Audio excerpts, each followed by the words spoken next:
शादी में आई चुड़ैल। पन्नपुर नाम के एक गांव में शादी चल रही होती है। वाह, मजा आ गया फूफा जी। शादी में क्या खाना बना है, बाराती तो उंगलियां चाटते रह जाएंगे। हाँ, तुमने सही कहा, पनीर की सब्जी का तो कोई जवाब ही नहीं। दूसरी तरफ पंडित जी फेरों की तैयारी कर रहे होते हैं कि तभी वहाँ एक चुड़ैल आ जाती है। अरे मर गया रे, ये चुड़ैल यहाँ क्या कर रही है? अरे दिवाकर जी, ये आपकी कौन सी रिश्तेदार है? अरे मुझे क्या पता, क्या भाग्यवान, कहीं ये तुम्हारे मायके से तो नहीं आई है।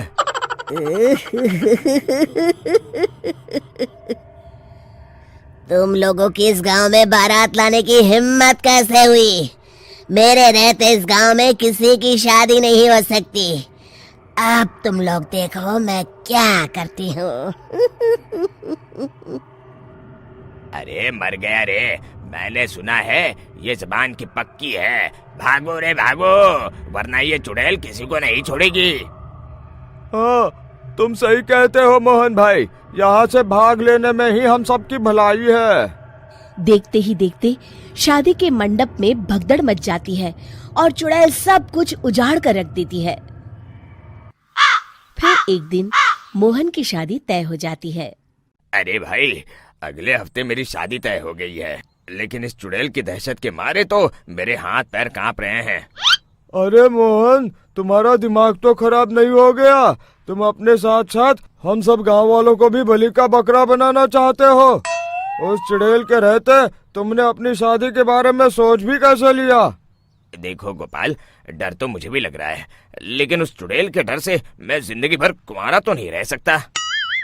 तभी वहाँ मोहन के होने वाले ससुर आ जाते हैं। अरे ससुर जी, आप?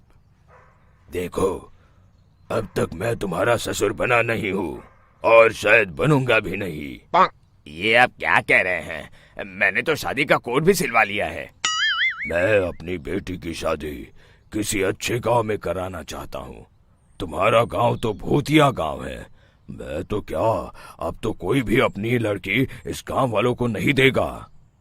इस तरह चुड़ैल के डर से उस गांव में किसी की भी शादी नहीं हो पाती। फिर एक दिन गांव के जमींदार अपनी बेटी की शादी करने का विचार करते हैं, लेकिन चुड़ैल के डर से उनकी भी हिम्मत जवाब दे देती है। अगर मेरी बेटी की शादी तय समय से नहीं हुई तो मेरी नाक कट जाएगी। मुझे कुछ करना ही होगा। एक सलाहकार के कहने पर जमींदार काशी से एक बहुत ही नामी तांत्रिक को अपने घर बुलवाते हैं, जो भूत चुड़ैल को पकड़ने में माहिर माना जाता था। जमींदार साहब, आप चिंता मत करिए। इस गांव की सीमा में प्रवेश करते ही मुझे उस चुड़ैल के बारे में सब पता चल गया था। आप उसे जल्दी से जल्दी कैद कर लीजिए ताकि मैं अपनी बेटी की शादी कर सकूं।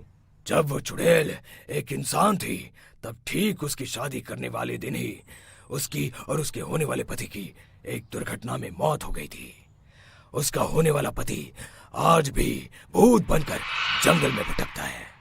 इसलिए जब तक चुड़ैल की शादी नहीं हो जाएगी, वो किसी और की भी शादी नहीं होने देगी। ये आप क्या कह रहे हैं? अगर वो भूत भी हमारे गांव में आ गया तब हमारा क्या होगा? ये आदमी बीच में बहुत बोलता है, इसे बाहर निकालो। उसके बाद तांत्रिक बताते हैं कि अगर उस भूत के साथ चुड़ैल की शादी करा दी जाए तो वो चुड़ैल हमेशा हमेशा के लिए उस गांव को छोड़कर चली जाएगी। जमींदार साहब, आप अपनी बेटी की शादी की तैयारी शुरू कर दीजिए। मैं कुछ गांव वालों को अपने साथ लेकर उस भूत को ढूंढने जंगल की ओर जाता हूँ। इस तरह जमींदार निश्चित होकर अपनी बेटी की शादी करवाने लगते हैं, लेकिन तभी वहाँ चुड़ैल आ जाती है। मैंने तुम गांव वालों को समझाया था ना कि इस गांव में कभी कोई शादी नहीं करेगा। लगता है तुम लोग मुझे हल्के में ले रहे हो। चुड़ैल जमींदार की बेटी को उठा लेती है।